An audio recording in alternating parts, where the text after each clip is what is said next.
Hello guys, আসসালামু আলাইকুম। সবাই কেমন আছেন? আশা করি ভালো আছেন। তো আলহামদুলিল্লাহ আমিও ভালো আছি। তো আজকে কথা বলবো হচ্ছে বাচ্চার বোর্ডিং এবং বাচ্চার জাগা সম্পর্ক নিয়ে। তো সোনালী মুরগির জন্য দেখতে পাচ্ছেন আমার আজকে বাচ্চার বয়স হচ্ছে গিয়ে ৬ দিন। তো আমি কিন্তু ফুল বোর্ডিং করেছিলাম সবগুলো আটকে মানে ৫০০ করে।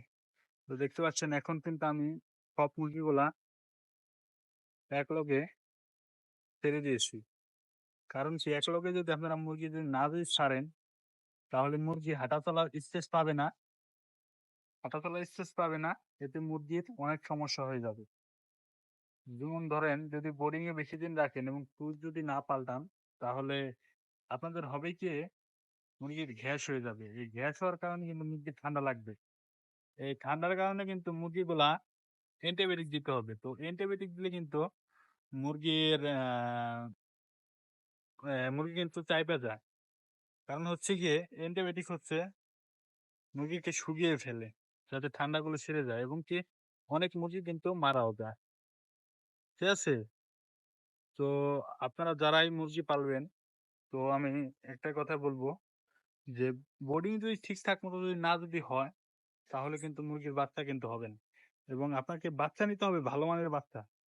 যেমন সোনালী সুপার হাইব্রিড আছে, নেপালি সোনালী সুপার হাইব্রিড আছে, নরমাল সোনালী আছে, ক্লাসিক আছে। তো আপনারা সবসময় একটা চেষ্টা করবেন কি সোনালী সুপার হাইব্রিডটা পালার জন্য। সোনালী সুপার হাইব্রিডটা পারলে কি হয়?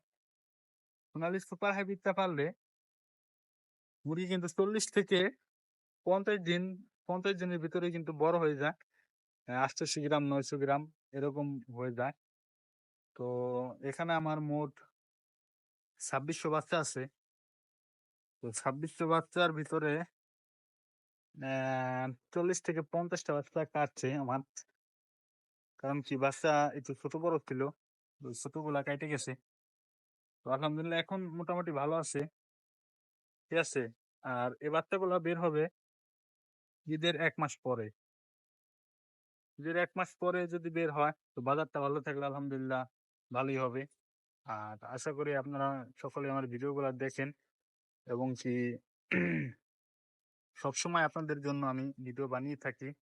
তো আপনারা যারা আমার ভিডিওগুলা দেখেন, তো সকলকে একটা অনুরোধ থাকবে আমার ভিডিওগুলাকে চ্যানেলকে সবাই সাবস্ক্রাইব করে দিবেন এবং বেশি শেয়ার করে দিবেন।